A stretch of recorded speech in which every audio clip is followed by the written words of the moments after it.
Bonjour, bonjour et bienvenue pour cette troisième vidéo. Euh, je suis Jean-Christophe Écart, hein. Ces vidéos sont à l'attention des consultants du cabinet Quater. Et aujourd'hui, on va parler des tests dans le bilan de compétences.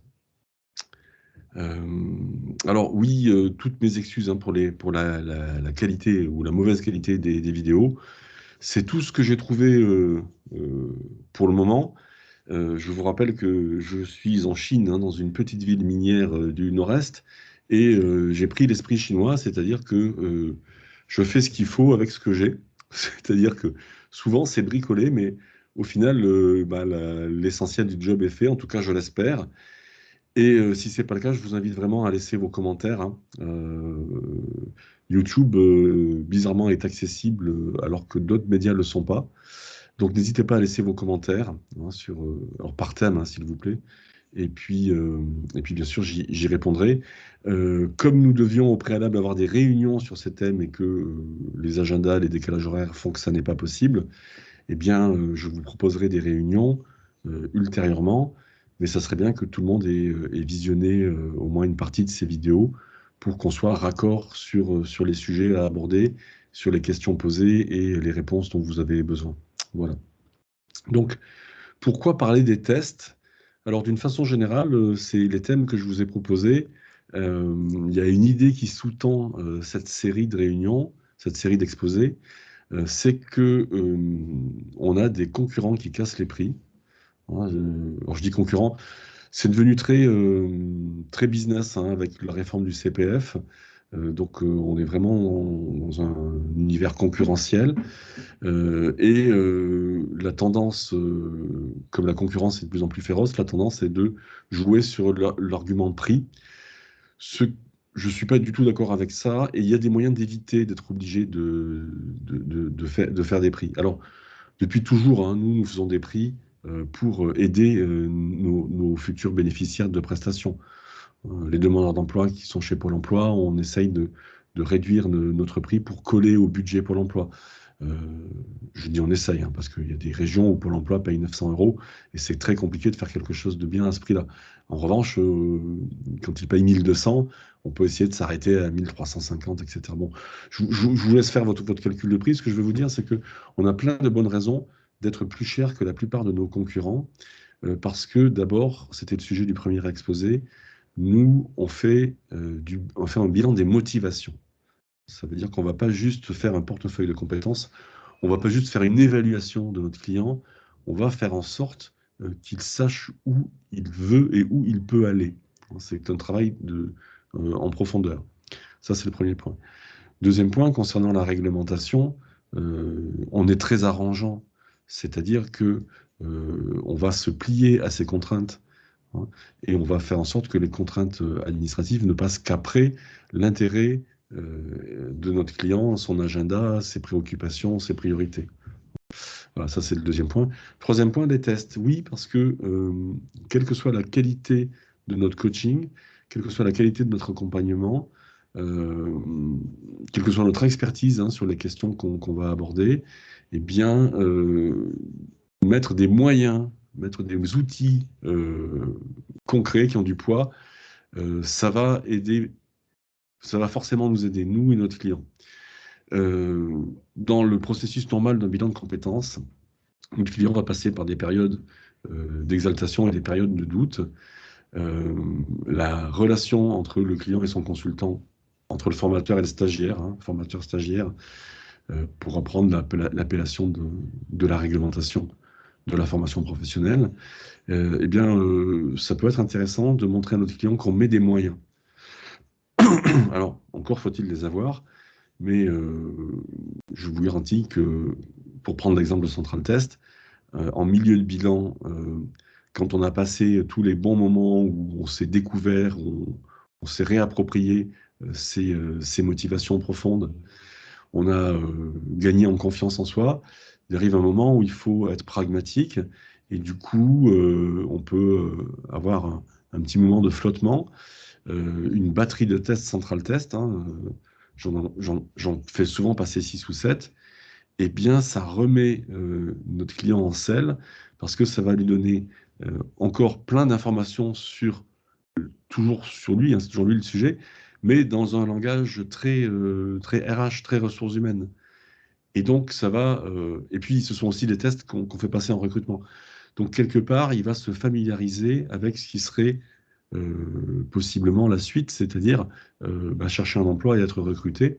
Alors, je dis possiblement, hein, il y a de plus en plus de bilans de compétences qui débouchent sur d'autres choses qu'une recherche d'emploi classique. Mais ces outils-là sont vraiment intéressants, d'autant que il va les garder sur la plateforme Central Test. Il va garder ses résultats de test aussi longtemps qu'il le veut. Et le jour où il veut qu'on les efface, il aura pu les télécharger. Donc, c'est vraiment quelque chose qu'il va garder très longtemps. Voilà. Alors, je vous disais que ce type de test peut, peut être un plus en termes de qualité. Et donc, ça va être un des arguments sur le fait que vous vendez plus cher votre expertise. Parce que votre expertise, elle a une valeur subjective. Les outils que vous utilisez, les moyens mesurables que vous mettez à disposition, ils sont mesurables, donc ils ont une valeur objective. Votre client ne dira pas seulement j'ai un super consultant qui est vraiment à l'écoute. Il vous dira aussi j'ai eu dans ce bilan des moyens à disposition qui sont conséquents. Alors, oui, chez Quater, hein, voilà, ce qui nous intéresse, ce que j'ai mis en premier comme contenu de cet exposé, c'est la question du temps du consultant et de la qualité perçue par le client. Alors, j'ai commencé par la qualité perçue par le client. C'est vrai que c'est important que le client ait une bonne perception de la qualité. Et bon, je viens d'en parler. On a un autre sujet chez Quater qui est le temps du consultant. Alors, c'est pas écrit officiellement, mais c'est une préoccupation constante dans ma gestion du réseau, c'est que le temps du consultant soit au-dessus de 100 € de l'heure. Alors, c'est pas, il y en a qui le font, hein. Si certains de vous sont très en dessous, sachez que vous avez des collègues qui sont clairement. Il faut être au-dessus de 100 € de l'heure du temps du consultant. D'abord, ça va être motivant pour le consultant. Ça va lui éviter d'avoir une question de rentabilité permanente. Voilà, c'est bien pour tout le monde. C'est un bon niveau. Et on peut aussi aller à 200 € hein, de l'heure du temps de consultant. Alors, le temps de consultant, juste pour dire comment je le mesure, c'est le temps que vous passez en synchrone avec votre client. C'est le temps de face à face. C'est le temps que vous passez en direct avec le client. Ce qui veut dire que, au final, vous serez à moins de 100 € de l'heure parce qu'il y a toujours un travail en plus, hein. Au minimum le reporting, hein, au minimum le travail administratif. Alors, avec Digiformat, si vous prenez le temps, hein, si vous mettez le temps, l'attention, l'énergie nécessaire, vous allez voir que l'outil est quand même très très facilitant et qu'il va économiser énormément de temps de traitement administratif et de stress aussi, hein, parce qu'on a tous les échanges hein, se font sur le même extranet, donc c'est quand même vraiment confortable. Vous pouvez aussi avoir besoin de briefer et débriefer vos entretiens avec votre client. Ça dépend, c'est vraiment au cas par cas, ça dépend du client. Ça dépend aussi de votre niveau d'expérience, ça dépend aussi des objectifs et des attentes de votre client. Ça dépend de beaucoup de choses. Et puis, vous avez tout le temps consacré à votre communication personnelle, à votre présence sur les réseaux sociaux, à votre recherche de clients, enfin, voilà. Donc, il y a énormément de variables sur le temps du consultant, hein. Mais euh, euh, on garde comme repère le temps de présence face à face. On garde comme repère le temps de face à face avec le client. Et du coup, si vous êtes à plus de 100 € sur le temps de face à face avec le client, vous avez de bonnes chances de gagner à peu près correctement votre vie avec ce métier.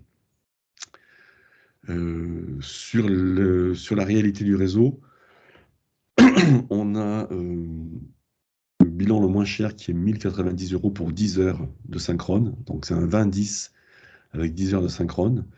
Donc on est au-dessus hein, de 100 € de l'heure. On a un modulaire à 450 € avec 3 heures de synchrone. Vous voyez, on est à 150 €. On a du 2400, un 24/12 en présentiel, 2400 €, donc ça fait du 200 € de l'heure de présentiel. Ça, c'est en région parisienne. Ça a l'air d'être beaucoup, mais quand vous enlevez le coût du bureau, le pourcentage que vous versez au réseau, vous allez voir que finalement, voilà, c'est pas vraiment cher payé. Donc 100 €, c'est le minimum. Fixez-vous comme objectif plutôt 150 ou 200. Voilà. Alors, c'est pas toujours possible, hein, mais voilà, sauf à faire un prix à un client qui est dans le besoin, essayez de vous fixer ça comme objectif. Du coup, pourquoi est-ce qu'on va proposer des tests? Ça peut être une demande du client. On peut aussi avoir un besoin d'évaluation. Je vous disais que nous, on faisait un bilan des motivations, mais le besoin d'évaluation, il peut être réel. On a une valeur de référence du test. Alors, c'est vrai que Central Test, c'est plutôt sympa. C'est très bien vendu, donc voilà, c'est une référence. Le marketing des éditeurs. Alors, Central Test ne fait pas vraiment de marketing, hein. Vous avez des éditeurs qui sont plus féroces, hein, notamment Pearson. Pearson, ça va être le SOSI 2. Alors que je recommande pas parce que le SOSI 2, c'est une torture pour le client qui le passe. Alors que 7 tests de Central Test, pris un par un, c'est très facile à digérer. Le seul SOSI 2, franchement, c'est compliqué. Le MBTI, par exemple. Alors nous, on utilise la typologie de Jung, on utilise les types psychologiques en bilan. On n'a pas besoin de la carte de visite MBTI, mais si vous voulez l'avoir, ça peut être un plus. Ça a un coût réel. Donc, les tests vont nous faire gagner du temps et de la crédibilité. Oui, parce que on travaille sur les motivations. Donc, on va faire du très bon travail sur les 3 premiers entretiens. On peut faire encore mieux. Alors, soit on n'a pas bien fait le job et on va bien le faire avec les tests, on va finir le job avec les tests, soit on a très bien fait le job et on va faire encore mieux avec les tests. Et surtout, on va gagner du temps parce que la restitution de Central Test, alors il faut être formé là-dessus, hein. Alors pas forcément par Central Test, hein. Nous, on avait eu des échanges de pratiques l'année dernière. On a un très beau compte-rendu, hein, qui est toujours dans la Dropbox sur les tests Central Test. Donc déjà, ça va vous aider. Et puis, on va refaire, hein, des échanges de pratiques là-dessus parce que on a une façon d'utiliser Central Test qui est un véritable gain de temps pour nous et qui n'altère pas du tout la perception qualitative, hein, par rapport à notre client. Voilà. Alors, oui, j'ai fait un slide, hein, pour expliquer comment on comptait les 100 € de l'heure. Le fait que si on fait que du coaching, alors bien sûr, il faut le faire, hein, c'est ça qui fonctionne, hein. C'est vraiment. Alors, je rentre pas dans le détail, mais au cours du bilan, le consultant va changer de posture, hein, mais forcément, à la fin du bilan, il sera coach facilitateur, hein, voilà. Même si au début, il commence avec une position d'expert, hein, il faut que ça change. Donc c'est vraiment en mode coaching, hein, qu'on travaille le mieux, mais ça peut ne pas suffire. Donc, du coup, si on a un bon coaching et si en plus on a les outils de la plateforme, on est bien bordé. Alors, il faut quand même avoir en tête certains faits sur les tests. Les tests qui sont proposés, belle faute d'orthographe. Les tests qui sont proposés, ça relève donc de la psychologie de la personnalité. Psychologie de la personnalité, il s'agit d'évaluer les caractéristiques individuelles, hein, donc caractéristiques, hein, voilà, c'est assez large, pour pouvoir faire une prévision du comportement. Donc, prévision du comportement, très clairement, on est encore sur la motivation. Mais on va avoir un regard RH sur la motivation. Du coup, on n'est plus seulement sur la motivation, on est sur ce qu'on va appeler le potentiel, hein. Petite parenthèse, les aspirations de notre client, c'est ce qui va lui permettre d'explorer ses motivations. Et les motivations d'un employé, c'est son potentiel. Voilà. Je fais court, hein, je n'argumente pas le truc, mais ayez ça en tête, hein, on aura l'occasion d'en rediscuter. Mais aspiration, c'est ce qu'on va indiquer à notre client pour lui dire sur quoi on travaille sur la première partie du bilan. Motivation, c'est vraiment notre principal axe de travail et d'attention. La motivation va déboucher sur le potentiel. Voilà. Donc, les plus que nous apportent les tests, eh bien, c'est un troisième regard. Oui, parce que les résultats du test, sur notre client, c'est le regard du concepteur du test. Faciliter l'utilisation, ça c'est vrai avec Central Test. Gain de temps, bien sûr, puisque avec un petit peu de pratique, vous arrivez à faire une restitution en utilisant que les rosaces, hein, que les images, que les premières parties du test et le talent map. Donc, vous pouvez faire une excellente restitution en utilisant que les résumés. Ça demande un petit peu de pratique, hein, un petit peu de formation.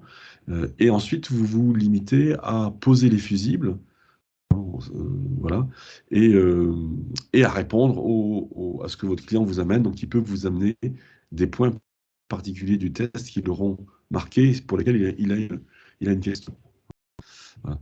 Donc, c'est un gain de temps pour le consultant et c'est une vraie valeur pour le client, une valeur perçue, mais aussi une valeur durable, parce que des années plus tard, il pourra retrouver son profil Central Test et qui aura bien sûr changé, hein, voilà. Ça fait partie des moins. Hein, les moins, c'est que les tests ont des biais importants. Donc, il donne un portrait à l'instant T. Sur la durée de notre bilan de compétences, ce portrait va changer. Alors, il y a plusieurs variations, hein. Déjà, l'humeur au moment où on passe le test, hein, ça peut, comme le principe de ces tests, c'est de donner un score, de donner une note qui va vous situer par rapport au reste de la population. Vous pouvez avoir des biais, sachant que si sur une caractéristique donnée, vous êtes dans le milieu, hein, vous savez, ces notations, ça donne des courbes de Gauss, des courbes en cloche. Donc si vous êtes dans le milieu, votre variation d'humeur, ça ne va pas trop changer. En revanche, si vous êtes nettement en dessus ou en dessous de la moyenne, une petite variation peut vous amener carrément à un extrême, donc côté extraterrestre, ou alors vous ramener dans la moyenne alors que c'est quelque chose de significatif chez vous. Ça, c'est les biais, les plus graves, mais bon, si on a plusieurs tests à faire passer, on va avoir des synthèses qui sont plus pertinentes. Mais c'est vous, pour la saison où vous passez le bilan, je dis la saison, parce qu'en quelques semaines ou en quelques mois, les priorités changent et les données de votre personnalité changent aussi. Typiquement, quand on mesure le dynamisme, hein, je parle du Big Five, hein, il y a une version du Big Five dans Central Test, ben, votre énergie, quand vous êtes en pleine interrogation, elle apparaît pas forcément. Et comme les tests sont bien faits, quand vous cochez les cases, vous n'allez pas cocher les cases qui rapportent des points sur la dimension dynamisme. En revanche, à la fin du bilan, quand vous avez un projet et un plan d'action, là, vous avez beaucoup d'énergie dans le projet qui vous motive. Et du coup, si ce trait-là change, les autres aussi, puisque c'est un système de notation. Alors, euh, je suis en train de regarder les fautes de frappe sur les slides. Je vais essayer de les corriger avant de vous les proposer, avant de les mettre à disposition. Vous aurez dans un premier temps les vidéos et puis les documents une fois corrigés, sans doute via la Dropbox ou un autre média. Donc il faut installer des fusibles, oui. Il faut éviter les réactions excessives, hein. Il y a des gens qui sont complètement allergiques, alors il faut leur expliquer, hein, que c'est pas inintéressant, que c'est le regard du concepteur du test. C'est un troisième interlocuteur dans notre relation formateur-stagiaire. Euh, on sait qu'il y a des biais, donc on le met en perspective, hein. Pour chaque restitution, pour chaque affirmation dans la restitution du test, on se pose la question dans quelles circonstances est-ce que c'est vrai, dans quelles circonstances est-ce que ça ne l'est pas. Hein, voilà, donc on va protéger ça. Ceux qui y croient trop, il faut leur dire qu'il ne faut pas trop y croire, et ceux qui n'y croient pas du tout, il faut leur dire qu'il faut un peu y croire. Voilà, bon, je vous le fais court, hein. Euh, alors, pourquoi est-ce que nous recommandons Central Test et les types de Young? Dans les deux cas, il n'y a pas de formation obligatoire. Alors bien sûr, Central Test, hein, ils vous forment, hein, à leurs outils. Hein, c'est bien, hein, c'est intéressant. Les psychologues qui vous forment, qui animent les sessions, sont vraiment très bons, ils connaissent bien leur sujet. C'est un bon rapport qualité-prix. Hein, à la différence du MBTI qui est extrêmement cher, ou du SOSI 2 hein, qui est extraordinairement cher. Ça, c'est pas, ça reste abordable. Non seulement c'est abordable, mais en plus, c'est pas obligatoire. Parce que les restitutions sont tellement bien faites que vous pouvez laisser à votre client. C'est comme ça qu'on a paramétré le compte Quater, hein. Le client a accès aux résultats dès qu'il a fini de passer le test. Hein, c'est le génie de l'informatique. Et c'est québécois, donc on n'a pas de défaut. On a des marges de progrès. C'est vraiment très bien, c'est très bienveillant dans la restitution. Euh, et, euh, et donc, il n'y a pas de formation. Et puis, il n'y a pas de formation obligatoire. Euh, alors, de solliciter moi hein, au cas par cas pour une supervision ou solliciter le réseau pour qu'on mette en place des échanges de pratiques. Hein, mais on peut se passer de la formation central test telle qu'elle. Les types de Jung, il n'y a pas de formation obligatoire, hein, même chose. Hein, si vous voulez l'étiquette MBTI, bah, il faut passer chez l'éditeur du test.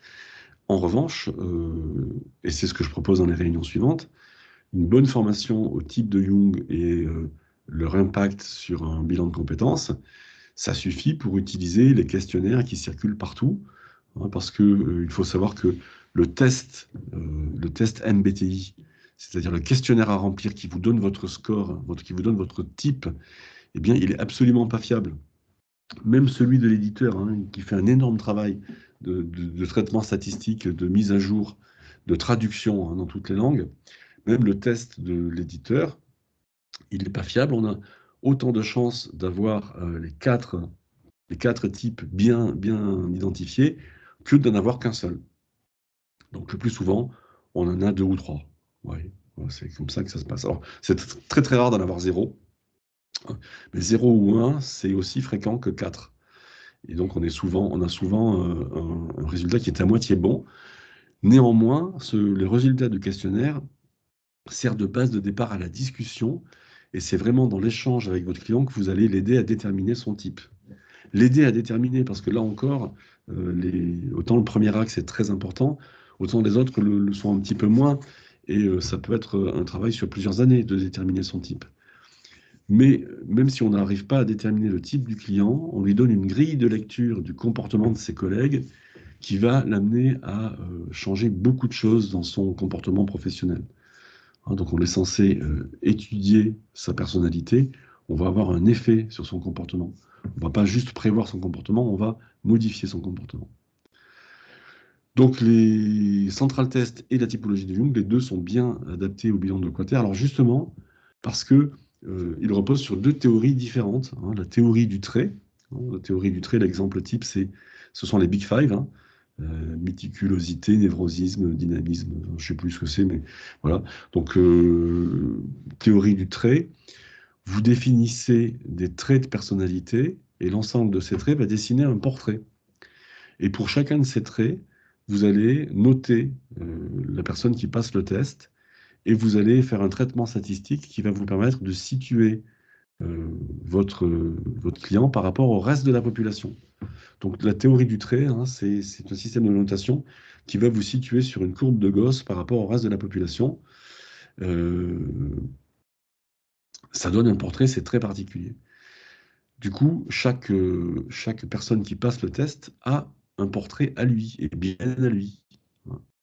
Bon, sur les millions de personnes qui passent les tests, on peut avoir deux scores identiques, hein, mais en tout cas, voilà, avec la finesse du trait du test, on a un portrait par candidat. Les théories du type, c'est le contraire. On va faire rentrer toute l'humanité dans un nombre limité de cases.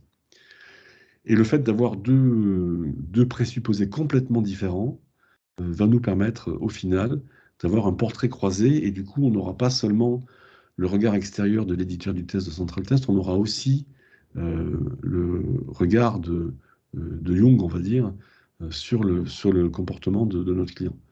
Donc ça donne une profondeur beaucoup plus importante. Alors, psychologie de la personnalité, les types de Jung. Bon, bah, il faut savoir que le principe, hein, la chose importante, c'est que euh, pour Jung, c'est la polarité. Alors c'est une idée très simple, hein, mais qui pour Jung vient d'un long cheminement.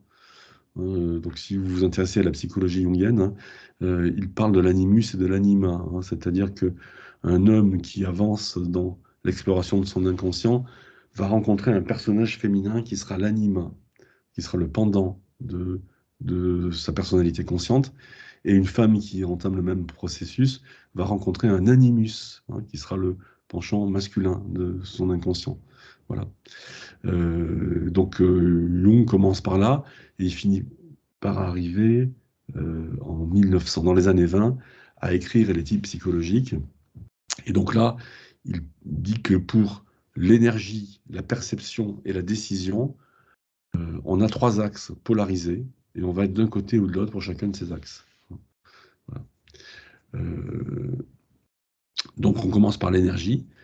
Donc il y a beaucoup de mots du langage courant, hein, qui ont été introduits par Jung, hein, bon, les archétypes, les complexes, et aussi extraversion, introversion. Alors dans le langage courant, un introverti, c'est quelqu'un qui est plutôt renfermé, et un extraverti, c'est quelqu'un qui est plutôt sociable. Dans la typologie, c'est pas du tout ça, hein. Alors ça peut être ça, mais c'est pas du tout ça qui fait qui va situer la personne sur sur cet axe. Ça va être la question de l'énergie. Est-ce que le fait d'avoir un comportement extraverti, est-ce que ça vous donne de l'énergie? En gros, vous participez à une mondanité, est-ce que ça vous donne la pêche? À ce moment, vous êtes vraiment extraverti. Ça vous fatigue, vous êtes introverti. Donc il y a un tas de situations, hein, tenir un stand dans un salon, euh, vous pouvez être introverti et adorer ce genre de manifestation. C'est juste que quand le salon sera fini, vous serez épuisé, alors que l'extraverti, à la fin de chaque journée, il a tellement la pêche qu'il veut encore rencontrer du monde. Oui. Voilà. Donc ça, c'est très important, hein, de faire la distinction. La perception, donc comment est-ce que vous percevez? Est-ce que vous percevez l'objet qui se présente dans son intégralité et dans son détail? Ou est-ce que vous lui prêtez une attention superficielle et vous cherchez tout de suite d'où ça vient, où ça va, à quoi ça sert, ce qu'il y a à côté? Ça, c'est vraiment le deux modes de perception. Donc un côté analytique, un côté synthétique. Et puis la décision, en fonction de quoi vous prenez vos décisions, en fonction d'arguments logiques, hein, en fonction du vrai ou du faux, ou bien en fonction du sentiment, qu'est-ce qui est bien, qu'est-ce qui est mal. Voilà. Voilà. Ça, ces trois axes-là nous permettent, alors on rajoute bien sûr le quatrième, hein, de Myers-Briggs, parce que ça nous permet de, de voir l'évolution des fonctions. Donc, ça nous permet de retracer l'évolution de notre client depuis les 8-10 ans jusqu'à l'âge adulte, hein. Voilà. Euh,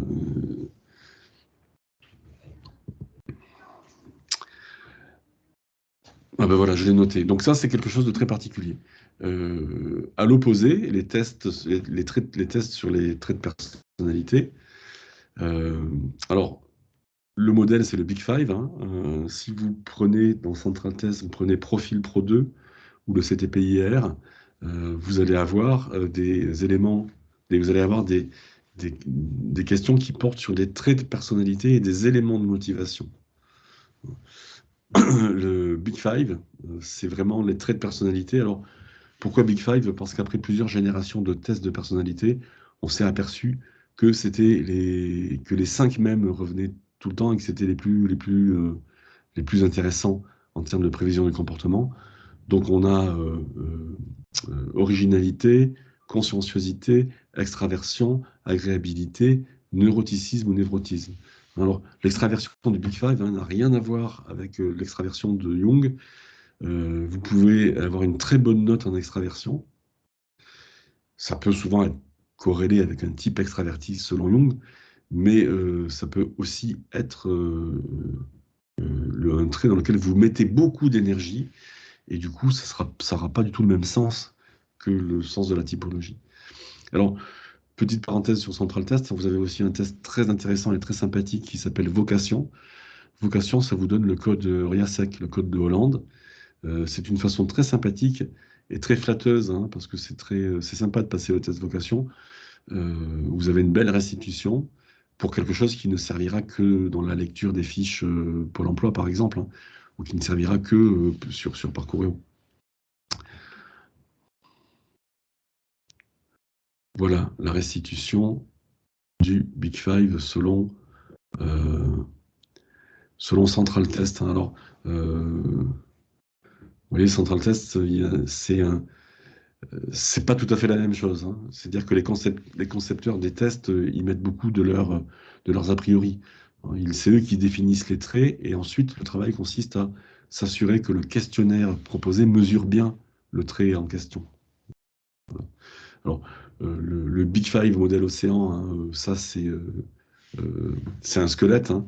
Du coup, la version Central Test est beaucoup plus intéressante.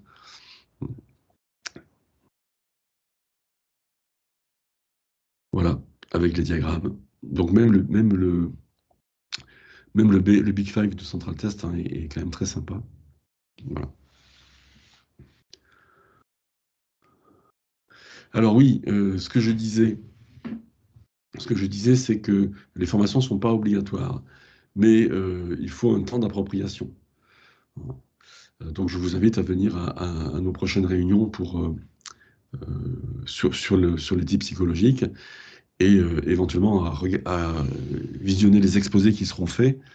Je ne mettrai pas en ligne les replays parce que les participants risquent de révéler beaucoup de choses qu'ils n'ont pas envie de révéler, mais je mettrai un exposé pour chaque réunion prévue, et il faudra que ce soit l'objet d'une discussion et de réunions à venir, mais on peut facilement faire l'économie d'une formation MBTI, hein, qui coûte plus de 3 000 € et qui n'a aucun intérêt en termes de bilan de compétences. Ça a un véritable intérêt en termes de formation, en termes de connaissance de l'outil, en termes des rencontres que vous faites, et surtout l'étiquette que ça vous donne, hein, parce que vous êtes labellisé MBTI, pour tout le reste de votre carrière, hein. Mais pour notre pratique, c'est pas essentiel. Donc on peut faire cette économie. Et en ce qui concerne Central Test, le minimum tout de même, c'est que vous passiez vous-même les tests que vous souhaitiez faire passer. Vous passez le test, donc comme ça vous vivez un petit peu ce que ça représente, hein. Il y en a qui sont chronométrés, d'autres qui ne le sont pas.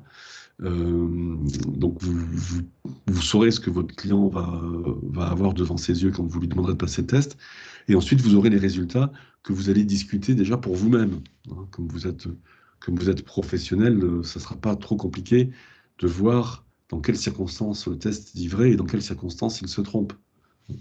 À chaque fois, hein, qu'on a un résultat, la question c'est dans quelles circonstances est-ce que c'est vrai, dans quelles circonstances est-ce que ça ne l'est pas. Voilà. Donc soit passez vous-même les tests, c'est un minimum, et, on refera des échanges de pratiques, hein. On a le compte-rendu de l'année dernière dans la Dropbox, on pourra refaire des échanges aussi là-dessus. Voilà, et dernier point, nous avons des collègues, hein, qui sont plus experts que moi sur chacune de ces questions, hein, que ce soit la typologie de Jung et le MBTI ou l'utilisation de Central Test. Donc n'hésitez pas à échanger entre vous. N'hésitez pas non plus, bien sûr, à me solliciter, hein, s'il faut animer des échanges de pratiques. Donc ça, c'était pour vous dire, vous pouvez vendre votre marge. Alors un dernier mot là-dessus. Euh, Moi, je fais un bilan modulaire que je vendais à 450 et puis que je vends à 600 €. C'est évaluer votre potentiel. C'est comme ça que ça s'appelle. C'est le module évaluer votre potentiel. Donc, je donne les cahiers 1, 2, 3 en introduction, hein, enfin, en introduction. Je les donne juste pour les donner. Je fais le premier entretien, qui est toujours un entretien d'histoire de vie et de définition d'objectifs.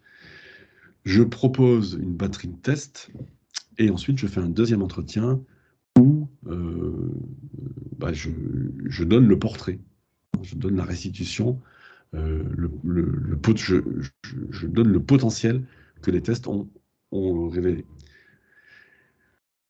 Et ensuite, je fais une synthèse, alors une mini-synthèse, hein, qui parle le compte-rendu du premier entretien, hein, donc quelles sont les attentes du client notamment, hein, circonstances du bilan, objectifs du client pour la prestation.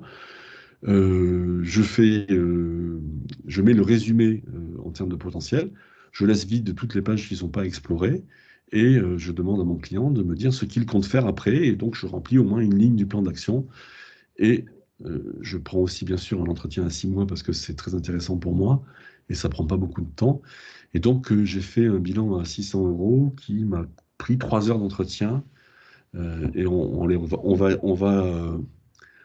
va dire que je passe 1 heure de plus avec la synthèse, donc en 4 heures, j'ai facturé 600 € parce que j'ai utilisé Central Test. Voilà, c'est pour vous dire à quel point cet outil peut être euh, utilisé par lui-même. Alors, avec toutes les précautions imaginables, hein, mais les clients que j'ai sur ce bilan modulaire évaluation du potentiel sont tous ravis parce que ça leur permet de prendre une décision sur leur carrière, mais rapidement. Et ensuite, ils parlent de moi en bien. Donc, c'est vraiment pas du travail bâclé. C'est quelque chose qui est vraiment, vraiment intéressant. Donc, si vous maîtrisez Central Test ou si vous avez déjà une bonne compréhension de l'essentiel des tests, hein, l'essentiel des tests, ça va être quoi? Ça va être donc vocation, bien sûr, profil Pro 2, le CTPIR si c'est un cadre, hein, si c'est un manager, sinon c'est pas la peine. Émotion 2 et ethics, je les fais passer, je présente les résultats croisés. Et bien sûr, profil vendeur, profil entrepreneur. Avec ça, on a déjà pas mal de choses. Si le client n'est pas fragile, je lui propose le raisonnement 20 minutes, parce qu'il peut avoir l'impression à la lecture qu'on lui fait passer un test de QI. Alors, c'en est un plus ou moins déguisé, hein, mais là, c'est là où on peut avoir un petit peu de mal avec les résultats s'ils ne sont pas bons. Donc ça, je ne le fais pas passer à tout le monde.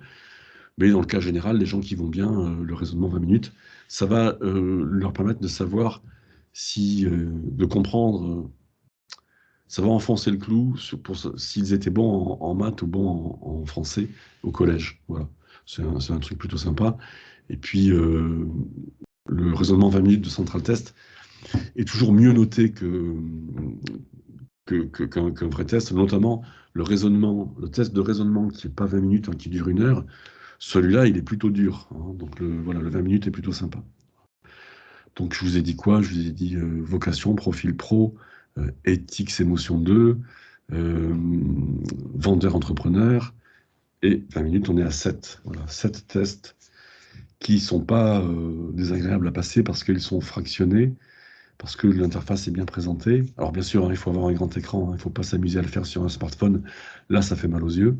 Il faut un ordinateur de bureau ou une tablette. Et là, vous avez quelque chose qui est vraiment très sympa pour votre client. Bon, je vais arrêter pour aujourd'hui. Merci d'avoir écouté. Et je vous dis à très bientôt pour une autre de ces réunions, de ces exposés. Un autre exposé.